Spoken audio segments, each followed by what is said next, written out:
This episode of Still Untitled was brought to you by Canary, a complete home security system in a single device.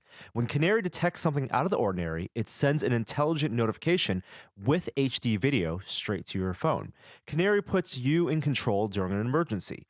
Through the Canary app, you can watch live footage with a built-in siren or connect with police near your home. Start protecting your home with Canary just for $200, $199.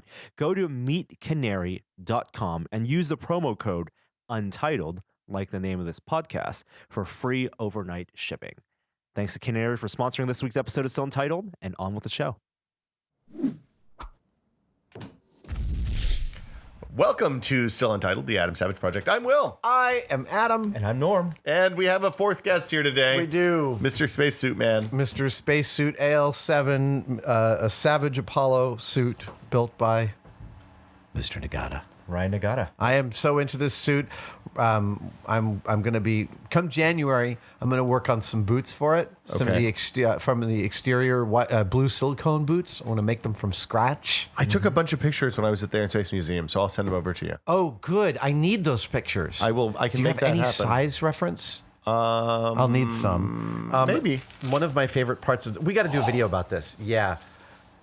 His replica of the brass flashlight with the correct the Velcro acid etching in the side. He did it all himself. Yeah, God. it's beautiful. And serial number 1701 because he's an enormous nerd. I Now, know. Do you so find that good. taking reference photos of the iPhone sucks because of the wide angle lens? That's an interesting question. I hadn't thought about it. I mean, reference photos are always difficult. I don't know. That's a really good question, Norm. I don't know if I have. At a certain distance, it won't matter as much. Right. And you can get and some I tend scale. to go from I tend to get my orthographic shots. I tend to pull back a bunch. But you're right. That could. There's always a problem with translating from a photograph to the real thing. You always end up either too large or too small, or with distances messed up because parallaxing is more radical than you realize. Well, you need the right lens. Like, there's a reason that they have that a lot of people use a 50 millimeter Nikon Exactly. lens from the 60s still to do this stuff. And I use my 85. 50 for reference, but yeah, it's a good question. Yeah, longer, flatter, less barrel distortion. Yeah. Should we talk about the this weekend for us? Yes. In the distant past for you guys, there was a phenomenon. Oh, yes. That my parents. It's funny. One thing I've noticed over the last few years, the time to flight for news from the internet to my parents has decreased dramatically, and I don't know what happened. But You know, used to does get it calls catch from up your to dad above like, have from you you? seen this cat on the internet? yeah, like, hey, what's up with the lolcats? My mom asked in 2011. And they'll leapfrog you as their time becomes more available and your time becomes less available. Oh, wow. Well, that's so- dark. I haven't reached that point yet, but now the gap is closed to like 16 hours, and my dad is on it. Like he will drop some hardcore business that like filtered from Reddit through 15 different sites and ends up on Fox News or some horrible neocon site. Paul Saborin from Paul and Storm has one example where his dad like wrote to him and said, "Watch out! I heard there's a virus that you can get on my face." And he was not being funny. No. There you go. Jeff, those my face viruses. Norm's broken now. Good. That's really good. I know.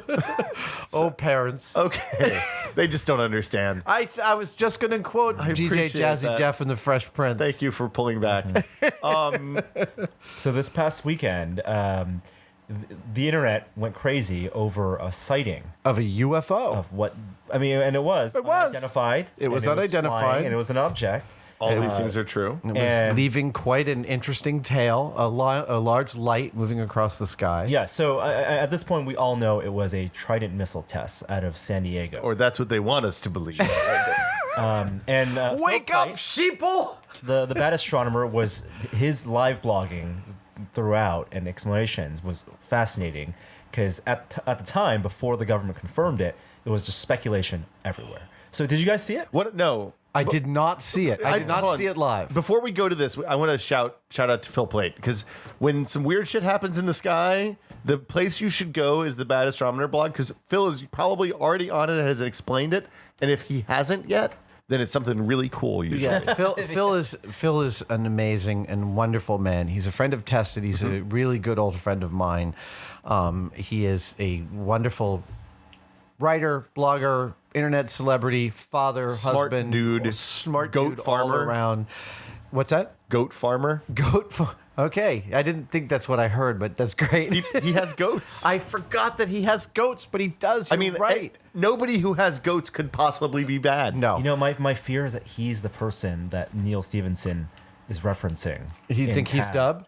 No, Tav. Oh, right. Tav Proud. Oh, no. I know it's not, but like when they talk about like bloggers Oh, and Tav is more like No, it's- Dr. Oz. Yeah, or Carl Zimmerman. Yeah, this No, I'm that's kidding. not Carl Phil. Zimmerman's great. Phil is up there with Phil, as far as I'm concerned, is right up there with Neil deGrasse Tyson as an educator. astrophysicist in chief and important explainer of sky phenomena. And debunker of bunk. Debunker of bunk, but lover of mystery. Phil did an amazing talk at TAM a few years ago talking about 10 things we don't know about the solar system. Really, really current things. Like, we don't know what this mark on Venus is. We don't know why that moves in that way. We don't know anything about Venus, it turns out. No, and his finish was the universe that we currently can see in our neighborhood is still so mysterious. There's a bunch of crap. We have no idea why it's the way it is. And that's so much more interesting than making up crap about it. it's just true. Yeah. Absolutely. Anyway, so And Phil people had made up plenty of crap about what was this seen. UFO. So you guys didn't see? I saw. Did you see it? I saw it. It was at about 6:20. I was driving over the Bay Bridge, going to the Hornet, the USS Hornet, for a birthday party, and we saw it. It looked like a helicopter. I mean, it looked as low as because of the way it was moving across the sky. I mean, the thing you deduce is, wow, it's a really bright light, and it looked like a spotlight. Right. And the pace at which it was moving indicated that it must have been lowered to the ground to me because it was right. moving so fast. Like, okay, it's not an airplane because airplanes move slow at this rate across the sky, from what I know. Visually, they seem to move slower. Exactly. So for this object to move this fast, it must have been closer. Okay, there's a helicopter flying over Soma. And then it disappeared. It went behind the Bay Bridge. I went under Treasure Island. On the other side, it was gone. Tweeted about it. Checked Twitter. And the most interesting thing was that it was spotted by people across California. Yeah, that was the weird, because people in Southern California saw it too. Right. And then you're like, wait a minute. For it not to be a localized thing was the strangest thing to have the recognize. Because it looked so local because to it you. looked so local. Fascinating. Huh. And That must was- have been a moment of like, what? Yeah, exactly. And Do you then think the aliens were coming? no, it's not like, okay, it's just I, for one, welcome our new ant overlords. a Thanks, coordinated stunt. A coordinated stunt for some promotion thing. Right. That's J.J. Abrams must be Man, involved. Hold on, that's a sad state of affairs when something amazing and miraculous happens. You're like, well, it's probably the marketing people at 20th Century Well, Fox. it wasn't miraculous. I mean- there's no indication that it was miraculous. If I can At see that something point. that people in Southern California can see, there's an element of the holy unusual and There's two things Yeah. going on, possibly, right? One, which is it's high enough in the atmosphere that everyone can see it, Yeah. which actually turned out to be Yeah. the case. And so you either go to that or you go to there are two separate items that just happen to be at the same Richard time. Dreyfuss is involved. And then, so the fact that it was in the atmosphere and that you could see it from San Diego all the way to San Francisco, all the way to, I think they said as far east as New Mexico, Nevada, Wow. was pretty amazing. So my aunt, who again, I mentioned this because it came through my father. I got hey, did you see the weird thing? And it came from the USA Today. In this case, he sent the newspaper article about the weird thing that had Californians in a tizzy. In a tizzy. And my aunt replies 6 minutes later. She's like, "Yeah, it's probably a Polaris missile test. When I lived in San Diego, we saw that stuff all the time, and that was like 20 years ago." I love your aunt. So she lives. Just to be clear, my aunt is she's one of my favorite people in the world. She lived in San Diego for a long time. Has had like 25 different jobs. Cause she turns out she doesn't really like working very much. She's like working with people. She doesn't like working with people? No, so now she does calligraphy, which she sells and makes money doing that. She lives in Cave Creek, Arizona, and they moved there because it's one of the few cities in the country that doesn't have streetlights. They have a no external light a ordinance. low light- so is that she, dark it's the zone? lack of light pollution. So she can go out, and when you go to her house, which, just to be clear, on one side you have coyotes and rattlesnakes. On the other side you have millions of little death scorpions. As she says, if you want to see something that's going to make you not sleep in my house ever again, shine a black light in the front yard. Oh my 'Cause they gosh. just boom like the surface of the sun. Have you done it? No, I was afraid Oh, to. you gotta do it. I already when I get require up, you to do it. when I get up to go to the bathroom in her house, I have to shake out my shoes. I require you to do the blacklight thing next time you're at her house. So we can have a picture on testing. Okay. Well, the I'll do the eyes. black light thing next time I go to her house. It's not the eyes. The whole scorpions glow. Oh, really? Is what she said. Yeah. So you just see like millions of little glowy scorpions. Anyway, God, that's terrifying. And I've awesome. never seen night sky, and this is maybe an hour and a Right. half from Phoenix. Right. But there's a big mountain that blocks the city glow, and when you go out and you take the 20 minutes and let your eyes actually adjust, you can see. It's like those long. It's like those pictures. You know, the long exposure pictures that people take at night, except for you see it with your eyeballs. That's crazy. and it's amazing. That sounds incredible. So anyway, she was like, "Yeah, Polaris missile test probably. It's no big deal." Will's family's Smart got woman. it down. We understand what the hell is Just to going be clear, this was probably after they had said, "Hey, it's a Polaris missile test," but before. Excuse me, it was Yeah. actually a trident. Was it a Trident? It's a trident missile test. Nice. I like the attempt at the nerd voice. It's Norm. pretty good. I can do it, but when not Yeah. when not in front of a camera. Oh boy. You know, I had an old friend in New York who, after 3 beers, could do a perfect rendition of Salt and Pepper's "Push It Good." I can see that. That's a 3-beer song. Angel, this one goes out to you. So gonna- what was fascinating? Oh, boy. We It's a can't guy- sing anymore. We have to pay. It's a Geico commercial now, I think. Is it right? Bless those girls. So the response was fascinating because it was a unifying thing on social media. Yeah. The wild speculation, the videos that popped up, the amount of some people found it really entertaining, some people were legitimately freaked out, and I don't know what in recent memory had that same type of effect outside of actually being a real Ooh. disaster. I've got one. Yep. The Dyson sphere around the star that's 1,100, 1,500 light years away. The potential Dyson sphere. Like, this is small scale because millions of people couldn't see it at the same time. Yeah. But for the people who read that news, the idea that Kepler found a star that randomly 20% of its light is blocked, Yeah. people are like, huh. What the We're hell? gonna Must find be a it. Dyson sphere. It's probably a Dyson Right. sphere. You know, sorry. One of the things that's going to happen soon is Norm and I are going to do a spoiler cast about a sci-fi show called The Expanse. Yes, we're all hopefully going to do it. Yeah, I think we're all Hopefully going to do it. We're all good. We're all Yeah, going to do it. But sci-fi is also about to come out with Childhood's End. Ooh, the Arthur Clarke book? Yeah. Fantastic. That's not the Arthur Clarke book I would have chosen, but I can see why it will make a good TV show. Yeah, it I could totally make a good agree. TV show. I totally agree, and we should. Are there flying tornado sharks? I have no. I mean, because when I think sci-fi, I don't think deep, thought-provoking science fiction. I think flying tornadoes and sharks. Yeah. and tornado sharks. Yeah, tornado sharks. You know, one of my best friends is obsessed with Ian Ziering and Beverly Hills 90210, and I met him on the carpet at Comic-Con this year for the sci-fi party and took a picture with him and sent it to her, and she just wrote back, "I'm dead." There's a lot of people. There's a lot of people that have a deep connection to 90210. My wife is one of them. I grew up watching BH9er. I mean, Yeah. grew up. I mean, like when I moved out here in the 90s, it's what we did. Yeah, it was. Well, the first thing we did was the Thursday night lineup, which was Seinfeld, Mad About You, and Friends The all on NBC, Thursday yeah. night, and then and then followed by something ER. else. Yeah, Well, and in the middle there was whatever they were propping up, like the single guy. right. Hey, Jonathan Silverman. That was a funny television show. We've talked about the lineup before. It's Yeah. all we did in Must the early see 90s. TV. Yeah, We and just it really watched was. TV. Thursday night was like you didn't make plans.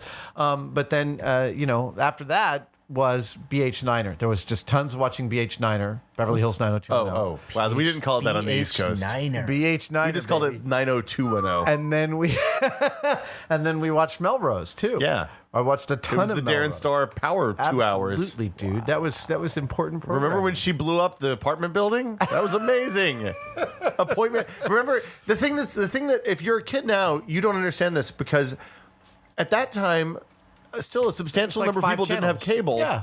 And like literally everybody would watch one. Like this was the very end of that. Like the Seinfeld Friends years were kind of the high water mark of the last Oh yeah, everybody so watches the same television TV viewing shows. per show has gone way down, so radically down. I was reading the recent oral history of Sports Night, Aaron Sorkin's first big show with Felicity Huffman, and Josh Charles, and Peter Krause, and that show was canceled, and its ratings were 17 to 18 million viewers a week. That would be the number one show on television today. But yeah. back then, that was cancelable numbers. Well, and I mean, now, if you look at like the whole breadth of cable TV, a tested video gets 50 or 60,000 views over the 24-hour period. Probably has more people watching it than a lot of stuff on like B and C tier cable. Oh, yeah. Totally. yeah. Yeah.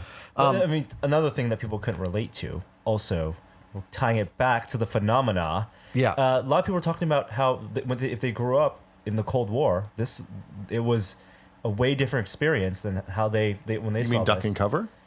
A little bit of that, or just like you being used to, the strange things happening. Than people now, like the kids now have no idea like what it means.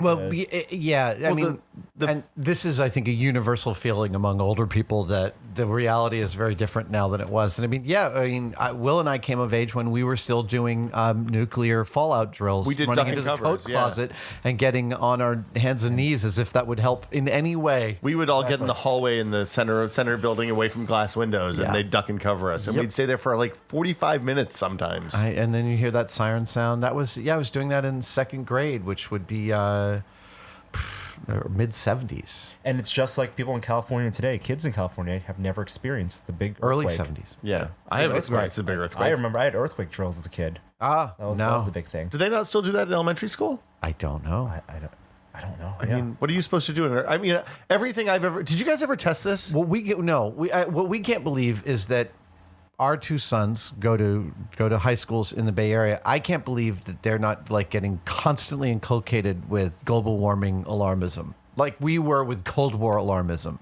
Like, to me, it's every bit as important. And like, why aren't they giving them? I mean, maybe they are, but they don't seem as radicalized as I feel like they should be. It's a little politically charged in only In the Bay our Area? country. No, I know, only in our country. Damn it. I see. We didn't have a whole lot of the Cold War stuff. My assumption would be if I saw one missile flying over, hey, everything's cool. If you see 20 missiles flying over, that's when things get real bad. The thing I remember is when I was junior in high school, somehow I managed to convince my parents to let me have the old black and white television in my room, so I watched it all night long. Yeah, of course. I mean, like until you do as a teenager. until the American flag flies. And back then, late at night, you could watch Evening at the Improv. So I remember seeing a 19-year-old Jim Carrey in his early stand-up and stuff like that. But I remember one comedian had a joke where she asked a kid, you're a kid in the audience. Hey, how old are you? 14. 14, huh? Wow, that means by the time you're 16, you'll be dead. And the point of her joke, I feel like I've said this on the podcast. No, we haven't talked about this The before. point of her joke was the Russians and the U.S. will destroy each other by then. That's how impending. This is 1983. That's how impending the idea of nuclear annihilation was culturally. Well, read the Dark Knight Returns, right? Or Transmetropolitan, or any of those. Like, they're all post-apocalyptic. Yeah. Because the Ronald Reagan, or maybe it was Nixon, I can't remember. Whoever the TV president was in Dark Knight Returns, written by Frank Miller. Oh, it's Reagan. It's Reagan, right? Yeah. Like, it was. He was. The premise is, shit, it's end times, man. The only reason we haven't blown each other up is because it's Superman. Yeah. Right.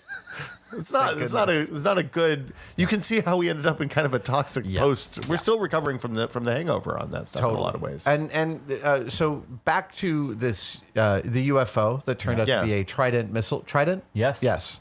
I thought some of the photos were so beautiful. It's gorgeous. The long exposures, and I really wish I had seen it. I'm very disappointed. It's one of those things where if you followed it, and in both in real time and in the aftermath, just the different lenses in which we interpreted it, documented it, with all the camera phones and all the technology today, it really was an an awesome moment. Yeah, it'd be fascinating to look at some of the saturation metrics of traffic and discussion about it from a as macro scale as one could get. I mean, it's impossible to quantify, but if you chose some metrics with which to examine it, you could probably learn some interesting things about the way information propagates and what.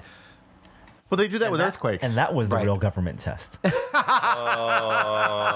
go. I think a good Yeah, that's conspiracy it. theory is a way to end it. Chemtrails, man. Next week, we find out that tinfoil hats help focus the government's mind control rays rather than eliminate them. All that folding for nothing. Yes. We will be back next week with more nutty conspiracy theories, UFO business.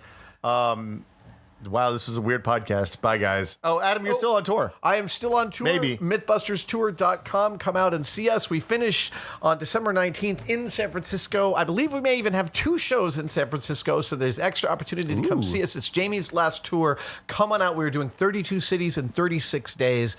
And I haven't left for the tour yet, but when you're listening to this, I'm out on tour and I'm having the time of my life. See you guys next week. Thanks. Bye.